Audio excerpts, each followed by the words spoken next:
Haryana Congress party की अंतर्कलह थमने का नाम ही नहीं ले रही है। आए दिन किसी न किसी जिले से कांग्रेस में चल रही गुटबाजी सामने आती है।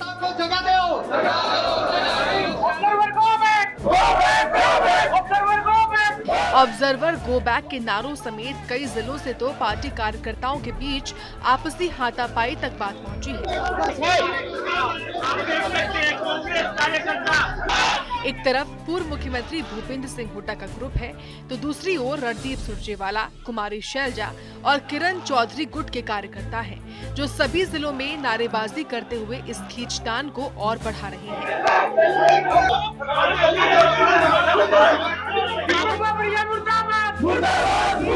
अब हाल ही में जींद में कांग्रेस के ऑब्जर्वर के सामने हंगामा करने वाले सुरजेवाला गुट के नेता मीडिया के सामने आए।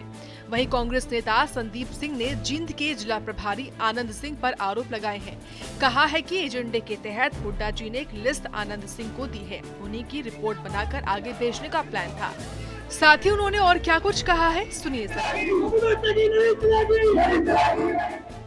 मैं आनंद सिंह दांगी जी को इस प्रेस वार्ता के माध्यम से ये बताना चाहता हूँ, कहना चाहता हूँ, जींद जिले की जनता आपको प्रभारी के रूप में मानती ही नहीं है, क्योंकि आप एक व्यक्ति विशेष के प्रभाव में काम कर रहे हैं। और रही बात आपकी, तो यहाँ पर जिम्मेदारी कांग्रेस कमान ने या जिससे व्यक्ति से आप प्रेरित हो, उन्होंने आपकी यहाँ पर जिम्मेदारी सिर्फ चाय पानी का प्रबंध करने के लिए लगाई थी, ना कि यहाँ पर जो कार्यकर्ता हैं, जो कांग्रेस के समर्पित कार्यकर्ता हैं, उनको मिलवाने के लिए।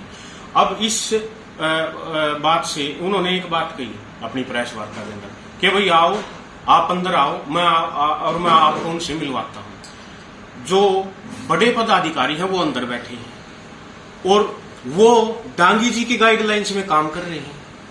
इससे क्या पता चलता है? यह एक सारा का सारा सोची समझी साजिश थी।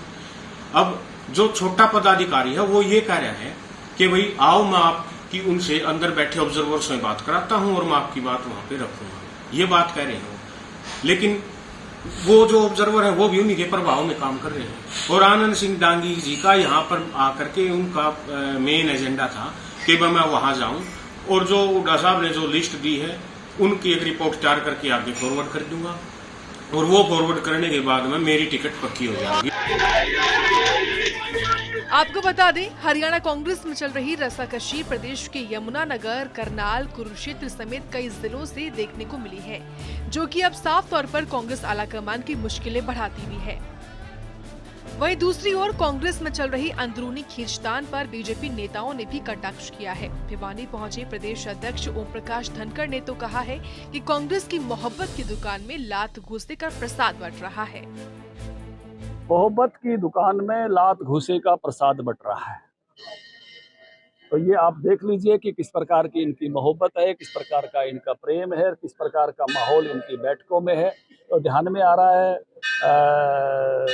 और प्रदेश भी सारा का सारा इस प्रकार का देख रहा है। और ये वही है कि जो बीज बोए थे पिता पुत्र ने सबको निपटाने के। तो शेख सादी का एक सेंटेंस है, मेरी जिंदगी के रास्ते में जितने पत्थर मेरे सिर से टकराए, एक एक को पचाना तो आपने फेंके हुए थे। इन्होंने अशोक तंवर को लठिया के उतारा था, इन्होंने शैलजा को बॉडी नहीं बनाने दी थी, इन्होंने अब नए अध्यक्ष को भी अभी तक बेचारे की बॉडी नहीं बन पाई, उन्होंने कहना भी छोड़ दिया।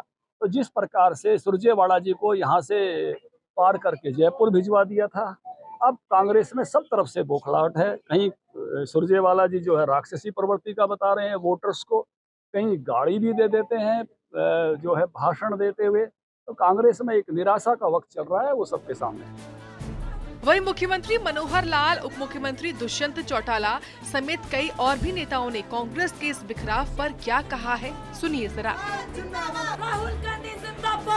और इस नाते से चाहे हमारे फैमिली आईडी हो, चाहे पोर्टल हो, चाहे बाकी चीजें हों, जनता के लोग सब ये चाहते हैं कि ये सिस्टम बने रहने चाहिए इसको, क्योंकि हमारे कुछ पॉलिटिकल पार्टी के लोग ये भी कहते हैं कि हम आएंगे पोर्टल खत्म कर देंगे, हम आएंगे फैमिली आईडी खत्म कर देंगे। मैं उनका धन्यवाद करता हूँ कि वो इस प्रकार की भाषा अगर बोलते हैं तो जनता उनको अपने आप आड़े हाथों लेगी और जनता पोर्टल नहीं खत्म करने देगी, जनता उनको खत्म करेगी।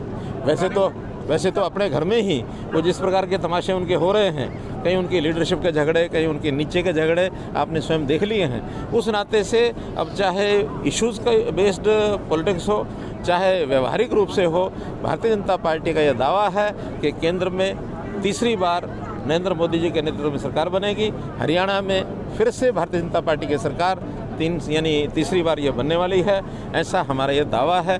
इस नाते से हमें जनता में जितना भी एक रिस्पांस मिल रहा है, उस विश्वास के साथ हम ये कह सकते हैं। विषय आपके सामने है, वही जनता के सामने है। जनता इसका विश्लेषण करती है, जनता मन बनाती है कि एक वो है, एक ये है। वहाँ तो तरह तरह के जो कहीं का ईंट, कहीं का रोड़ा, भानुमति का कुनबा जोड़ा, ऐसा भानुमति का कुनबा जोड़ के बहुत लड़ाई है। और मुझे नहीं लगता कि बहुत लंबा, ना तो ये इंडिया गठबंधन टिकेगा, ना कांग्रेस के नेतृत्व की फूट छुपी रहेगी। बहुत लड़ाई है और मुझे नहीं लगता कि बहुत लंबा, ना तो ये इंडिया गठबंधन टिकेगा, ना कांग्रेस के नेतृत्व की फूट छुपी रहेगी। पिछले 10 साल से आप लोग देख रहे हैं कि 3-3 पार्टी के अध्यक्ष बदले गए, 5-5 प्रभारी बदले गए। आज तक जो लोग अपने ज़िले में संगठन भी नहीं खड़ा कर पाए, वो पार्टी देश और प्रदेश में ताकत में आने के कहाँ से ओपन ले रही है।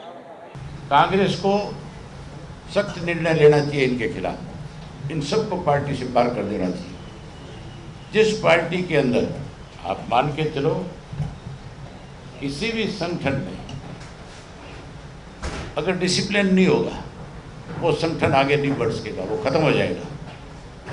आज कांग्रेस कमजोर होने का कारण सबसे बड़ा यही है कि उनकी संगठन में जो है वो डिसिप्लिन नहीं था जो पुरानी कांग्रेस में था। इसकी वजह से आज कांग्रेस खत्म होती जा रही है। नेताओं पे, जो नेता अपने आप को वर्चस्व की लड़ाई लड़ रहे हैं, जो कहते हैं हम कांग्रेस को मजबूत करना चाहते हैं और जो कांग्रेस को रोज गिरवी रखते हैं, आपने विधानसभा में नहीं देखा कांग्रेस की क्या भूमिका होती है। कांग्रेस किस तरह से भाजपा के आगे नतमस्तक होती है, कैसे भूपेंद्र सिंह हुड्डा सरेंडर करते हैं। अब देखने वाली बात होगी कांग्रेस आलाकमान हरियाणा कांग्रेस में चल रही इस उठापटक पर विराम लगाने में क्या कदम उठाता है।